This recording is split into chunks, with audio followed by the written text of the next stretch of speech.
Who is a Palestinian writer and educator and resident of Gaza City. Welcome to you. Tell us what's happening where you are. What's happening is that an Israeli official is inciting genocide against Palestinian natives in the Gaza Strip, and the BBC is feeding him thoughts, perhaps suggesting taking control over the Gaza Strip. This is what's going on.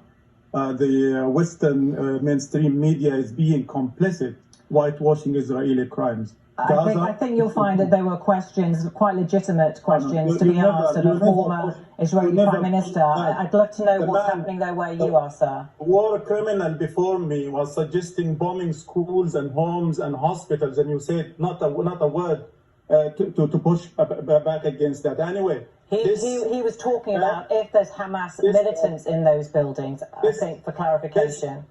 This preemptive attack by Palestinian resistance is legitimate and moral. This is exactly like the Warsaw Ghetto Uprising. This is the Gaza Ghetto Uprising against 100 years of European and Zionist colonialism and occupation.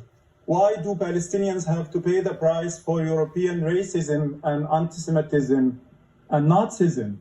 We have been under occupation for over 75 years.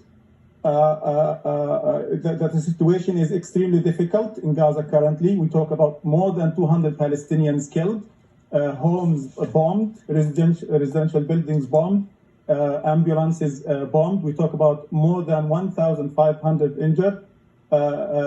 This comes in a context of destruction and annihilation against Palestinians, not only in Gaza, but in the West Bank, in Jenin, in Hebron, in Nablus, in Jerusalem, against Muslims and Christians in occupied Jerusalem. So what's going on is that Palestinians expectedly reacted preemptively to Israeli terror, Israeli occupation.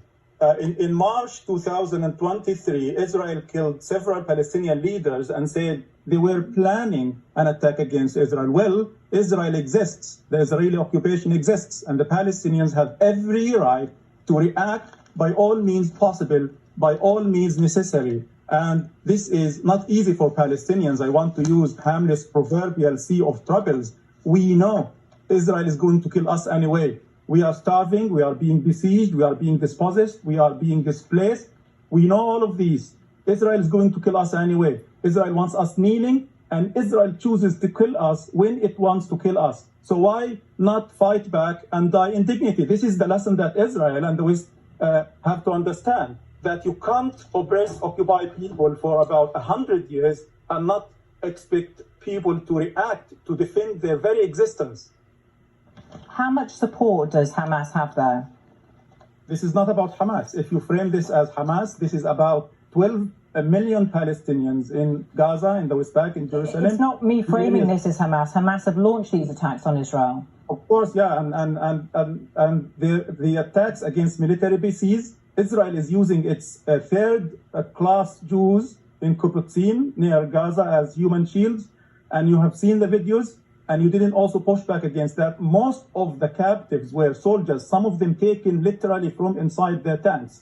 And some of them were kept safe because Palestinians wanted them to be safe, because Palestinians wanted the 5,000 Palestinians imprisoned, political prisoners in Israel, to be released in exchange.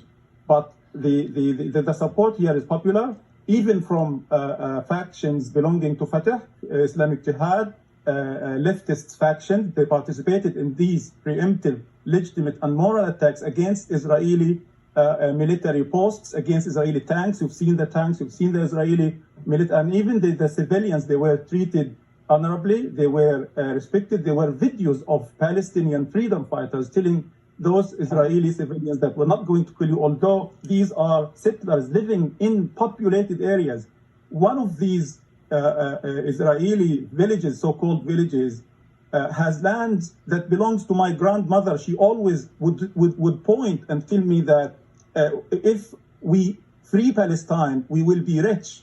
And I tell my grandmother, may God rest her soul now, that some of your neighbor's grandmother liberated these lands, maybe momentarily, but this is how the dream comes true in the future. Palestinians will keep fighting back. the Zionists, aided and abetted by the West, by Europe, by the United Kingdom, that presented Palestine on a silver platter to the Zionist movement 100 years.